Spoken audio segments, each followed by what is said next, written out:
घने जंगल का रहस्य आज भी लोगों की रूह हिला देती है।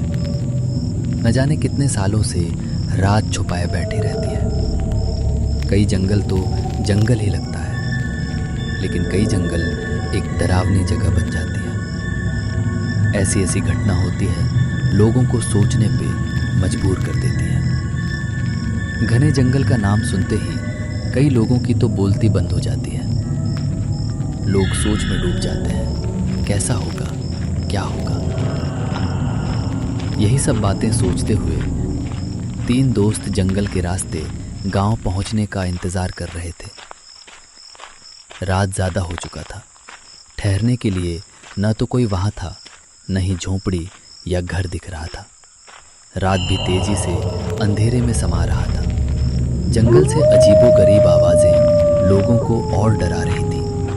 हवा भी सन की आवाजें कर रही थी। कुत्तों के भौंकने की आवाज भी सुनाई दे रही थी। रात इतनी बढ़ चुकी थी कि तीनों दोस्तों को डर का सामना करना पड़ रहा था। पेड़ पौधे पत्तियां ऐसी लग रही थी जैसे कोई खड़े होकर देख रही हो। हर तरफ अंधेरा ही अंधेरा था। दोस्त, रात बहुत ज़्यादा हो चुका है और रास्ता भी नहीं दिख रहा। ऐसा लग रहा है जैसे हम अंधेरे में चल रहे हैं और हवा भी बहुत ठंड लग रही है। हमें कहीं रुकना चाहिए। इतने गहरे अंधेरे में कब तक चलते रहेंगे? पता नहीं कब गांव पहुंचेंगे। हम लोग ऐसे कब तक चलते रहेंगे? सही बोल रहे हो। हम लोग ऐसे कब तक चलते रहेंगे? रास्ता भी नहीं दिख रहा है हम लोगों को। कहीं रुकना चाहिए। हम लोगों को जंगल से थोड़ा बाहर निकलकर विश्राम करने का स्थान ढूंढना चाहिए। काफी देर से चल रहे, थक हुए भी हैं। थोड़ी आराम भी हो जाएगी। तुम लोगों का बात ठीक है, मुझे भी ऐसा ही लग रहा है, लेकिन कहाँ रुकें? कोई जगह मिलेगा तभी तो रुकेंगे। ठीक है, ऐसी कोई जगह मिले तो बताना। वे लोग जंगल में चलते रहे। साथ में कोई ऐसी जगह भी देख रहे थे जहां विश्राम कर सके, लेकिन दूर दूर तक ऐसी कोई भी घर या झोपड़ी नहीं दिख रहा था। ऐसा लग रहा था मानो छत आसमान लग रहा हो और दीवार जंगल। दूर दूर तक कुछ भी दिखाई नहीं दे रहा था। तभी अचानक बारिश शुरू होने लगी। तीन दोस्त पेड़ के छांव में छुपने लगे। बादल गरजने लगा, बिजली चमकने लगी, बारिश की बूंदें तेज होने लगी। तीनों दोस्त एक जगह खड़े होकर बारिश खत्म होने का इंतजार कर रहे थे, लेकिन बारिश रुकने का नाम ही नहीं ले रही थी। लगातार बिजली चमकती जा रही थी। ऐसा लग रहा था जैसे कितने दिनों से पानी ही नहीं बरसा हो। हम लोग तो फंस चुके हैं, न जा सकते हैं न लौट सकते हैं, और ऊपर से ये बारिश रुकने का तो नाम ही नहीं ले रही है। अब क्या करें? कुछ समझ नहीं आ रहा है। मदन, हमें हिम्मत से काम लेना होगा। हम लोग अकेले नहीं हैं, 3 लोग हैं। कुछ न कुछ तो रास्ता जरूर होगा। हमें हिम्मत नहीं हार सकते हैं। काजल ठीक कह रही है, हमें हिम्मत नहीं हारनी है। कोई न कोई तो रास्ता जरूर होगा। नहीं भी होगा तो कोई न कोई तो रास्ता निकालना ही पड़ेगा। हम लोग वापस भी नहीं जा सकते हैं, हमें आगे ही बढ़ना होगा। जो होगा देखा जाएगा। रुकने से और प्रॉब्लम बढ़ती जाएगी। बारिश अचानक रुक गया। मौसम साफ होने लगा था, लेकिन धुंध जाने का नाम ही नहीं ले रहा था। बारिश के कारण ठंड और बढ़ गया था। तीनों दोस्त फिर से जंगल के रास्ते चलने लगे। इधर उधर बस देखे जा रहे थे, कोई तो ठहरने की जगह मिल जाए, लेकिन दूर दूर तक कुछ भी दिखाई नहीं दे रहा था। तभी कुछ चलने की आवाज सुनाई दे रही थी। ऐसा लग रहा था मानो पीछे से कुछ आ रहा हो। पीछे पलटकर देखने पर पता चला कि एक दूर से बैलगाड़ी लिए बुढ़ा आदमी उसी रास्ते की ओर आ रहा है। तीनों दोस्त को थोड़ी हिम्मत आई।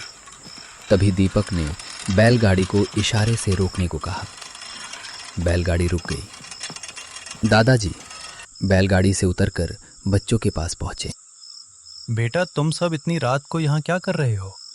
क्या तुमको नहीं पता है ये जंगल खतरनाक है? तुम लोग कहाँ जा रहे हो? बेटा, घर लौट जाओ, ये रास्ता सही नहीं है। दादाजी, हम घर ही जा रहे हैं। स्टेशन पहुंचने में हमें देर हो गई थी। हमने सोचा था कि धीरे धीरे चलेंगे, पर अंदाजा नहीं था कि इतनी जल्दी अंधेरा हो जाएगा। हाँ दादाजी, ये बिल्कुल ठीक कह रहा है। हमने नहीं सोचा था कि रात इतनी जल्दी हो जाएगी। ऊपर से इस बारिश ने हमें और भी देर करवा दी। हम यहाँ बुरी तरह फंस गए हैं। लेकिन दादाजी, आप इतनी रात को कहाँ जा रहे हैं? आपको तो पता ही है कि ये जंगल कितना खतरनाक है। फिर भी आप इस समय अकेले क्यों निकले हैं? बेटा, बात ऐसी है कि मैं सुंदरवन की तरफ जाने का सोच रहा था, लेकिन अचानक बारिश शुरू हो गई और मुझे निकलना पड़ा। मैं तो बारिश और कीचड़ में फंस ही गया था, पर भला हो मेरे बैल का, जिसने मुझे बचा लिया और सुरक्षित बाहर निकाल लाया। इसीलिए मजबूरी में मुझे इस समय निकलना पड़ा। दादाजी, क्या आप हमें भी अपने साथ लेकर चलेंगे? यहाँ दूर दूर तक कुछ दिखाई नहीं दे रहा है और हमें डर लग रहा है। हम आपके साथ चलेंगे तो बातचीत करते करते रास्ता भी आसानी से कट जाए। ठीक है बेटा, चलो। मेरे साथ बातचीत करते हुए रास्ता भी कट जाएगा। चारों बैलगाड़ी में सवार होकर जंगल के रास्ते की ओर चल दिए। तीनों दोस्तों को कुछ हिम्मत भी आ गया था। चारों एक साथ अपने मगन में चलते जा रहे थे। मौसम ठंडा हो या गर्मी, रात हो या दिन, कुछ नहीं सोच रहे थे। चारों अपने मगन में चल रहे थे। रात की सन्नाटा बढ़ते जा रहा था। बेटा, ये बातें ध्यान से सुनो। जंगल में कहीं भी अकेले खड़े नहीं होना, तीनों साथ में रहना। और एक बात, कोई पुकारे या पास बुलाए तो किसी के पास मत जाना। ये बातें सुनते ही तीनों सन्न रह गया। ये बातें दादाजी क्यों बोल रहे हैं? क्या है इस जंगल में? कोई गहरा रहस्य लग रहा है। तीनों के मन में कई सवाल पैदा कर रहा था। तीनों ने दादाजी से इस जंगल के रहस्य को जानने की चेष्टा करने लगा। रात का सन्नाटा बढ़ता जा रहा था। तीनों सन्न रह गए। दादाजी, आप ऐसा क्यों बोल रहे हैं? क्या है इस जंगल में? क्या अकेले रहेंगे या और कोई पुकारेगा तो हमें क्या होगा? बेटा, ये जंगल कोई साधारण जंगल नहीं है। ये एक रहस्य छुपाए बैठी है। न जाने आज क्या होगा। हे ऊपर वाले, सुरक्षित गांव पहुंच जाए। दादाजी की बात सुनते ही तीनों दंग रह गए। तीनों को भी डर लगने लगा। यही सोचने लगे, क्या होगा, गांव पहुंच पाएंगे या नहीं। दादाजी, हम लोग को इस जंगल के बारे में थोड़ा डिटेल में बताइए ना। क्या है इस जंगल का रहस्य? कौन सी खतरा है हमें इस जंगल से? बेटा, हमने भी लोगों से सुना है। पहले के लोग बताते हैं कि ये जंगल पहले सुंदर और सुनहरा हुआ करता था, लेकिन कुछ साल बाद कुछ ऐसी घटना घटी जिसके कारण लोग इस जंगल से आना जाना छोड़ दिए। कुछ लोग बताते हैं कि इस जंगल में छलावा रहता है, जो लोगों को बहकाता है और मार कर खा जाता है। दादाजी, छलावा क्या होता है? ये क्या इंसान है या जानवर है? ये कैसा होता है? बेटा, ये ना तो इंसान होता है और ना ही जानवर होता है। ये रूह की तरह होता है। किसी का भी रूप ले सकता है। ये किसी इंसान या जानवर का भी रूप लेकर किसी को बहका सकता है। किसी को जाल में फंसाने के लिए ऐसा करता है। यही सब बातें करते हुए आगे बढ़ते जा रहे थे। ठंड बढ़ती जा रही थी। कोहरा हटने का नाम ही नहीं ले रही थी। अंधेरे ने सब कुछ ढके हुए था। ऐसा लग रहा था मानो कोई जंगल को निगल रहा हो। पत्ते की सरसराहट, पेड़ के टहनियों और जंगल के पौधे की झूलने की आवाज़ें कानों में गूंज रही थी। ऐसा लग रहा था जैसे ये कुछ कहना चाहता हो। तभी एक आदमी सुनसान रास्ते में जंगल के रास्ते चलते जा रहा था। वो अपने मगन में बढ़ते जा रहा था। ना डर, ना भय, ना किसी हमले होने का खौफ था। ऐसा लग रहा था जैसे ये जंगल उसी का हो। तभी अचानक वो आदमी रुक जाता है और बैलगाड़ी के पास आने लगता है। बैलगाड़ी में बैठे बच्चों की सांसें रुक जाती हैं।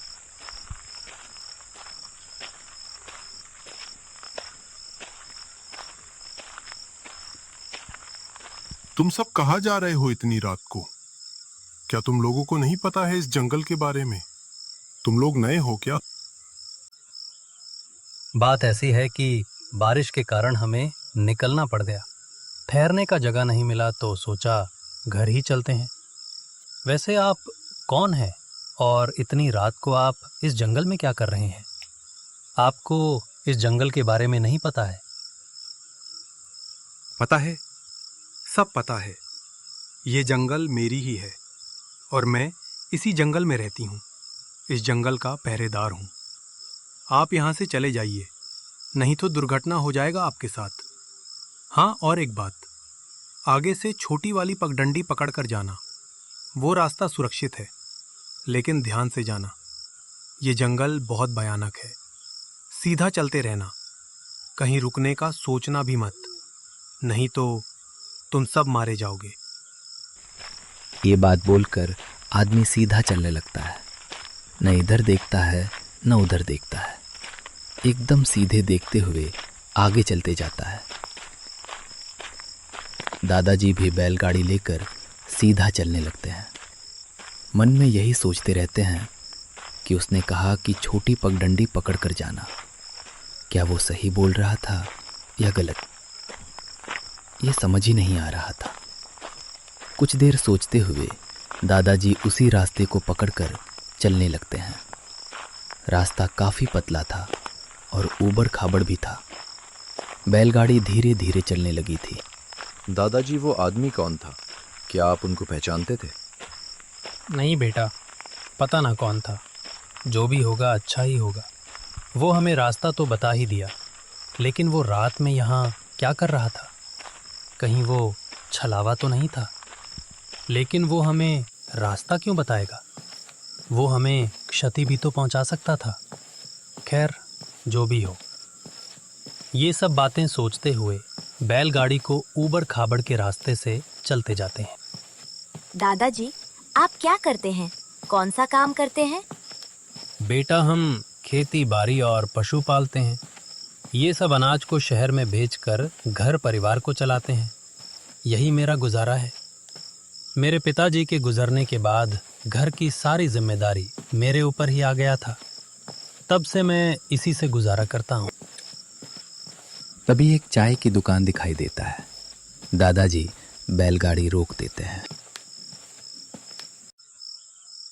अरे, इस जंगल में चाय की दुकान कैसे है? इतनी सुनसान जगह में चाय कौन बेच रहा है? दादा, हो सकता है इतना दिन हो गया है, कोई होगा जो चाय की दुकान खोलती होगी। यहाँ से लोग अब गुजरते होंगे, पहले वाली बात नहीं रही होगी। नहीं बेटा, ऐसा नहीं है। ये जंगल आज भी वैसा ही है।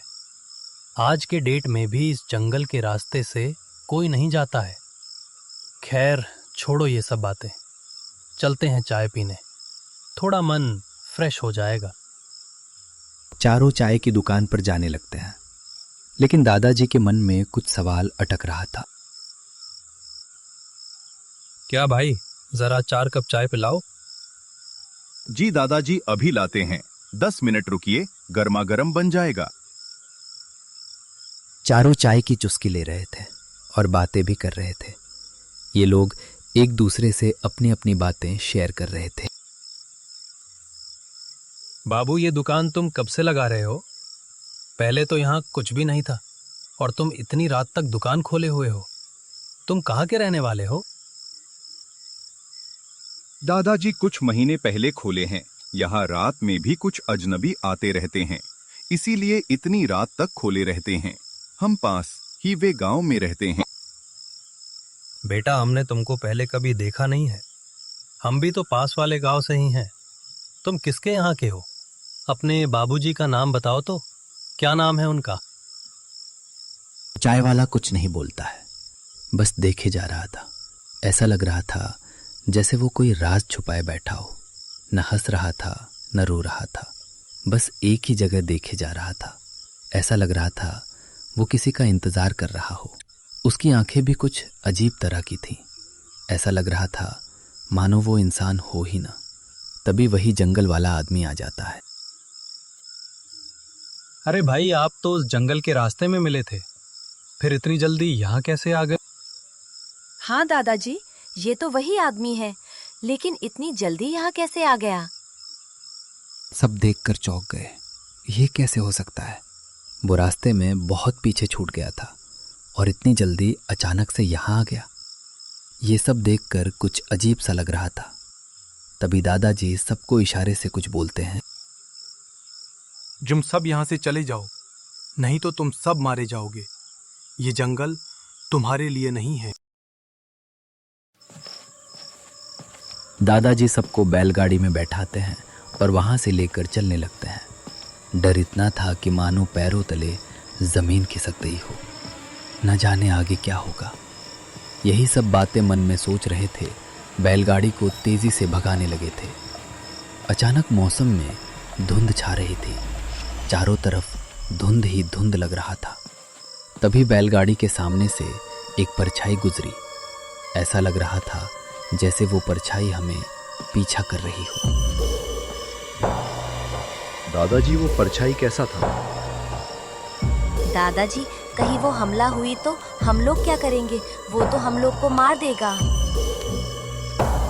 डरो मत बच्चों, मैं हूं ना, कुछ नहीं होगा।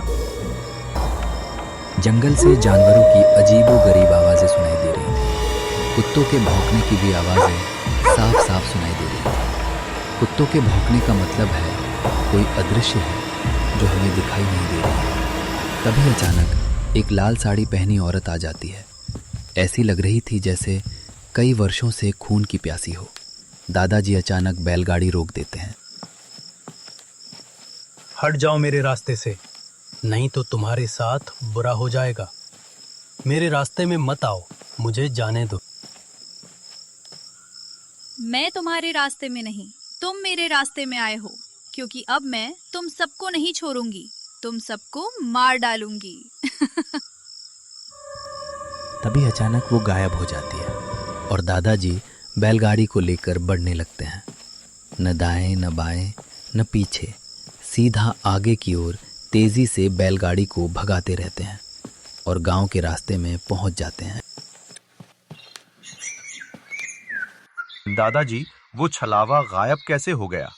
क्या हुआ था उसके साथ? वो दोबारा क्यों नहीं आया? अच्छा हुआ हम लोग बच गए। हाँ, हम लोग बच गए, नहीं तो क्या होता ऊपर वाला ही जानता। बेटा, वो हमारे ऊपर हमला इसलिए नहीं किया क्योंकि सुबह का किरण जंगल में आने लगा था। सूर्योदय के कारण उसका शक्ति काम नहीं करता है। वो रात के समय ही होता है। दिन में इस जंगल में सब कुछ सामान्य रहता है। दिन में कोई डर नहीं रहता है। तुम लोग को जब भी आना होगा इस जंगल से तो दिन में ही आना, रात में कदापि नहीं आना। आपका बहुत बहुत धन्यवाद दादाजी। आप नहीं होते तो पता नहीं हम लोग के साथ क्या होता। आपका ये एहसान कभी नहीं भूलेंगे। कोई बात नहीं बेटा, सब ऊपर वाला कराते हैं।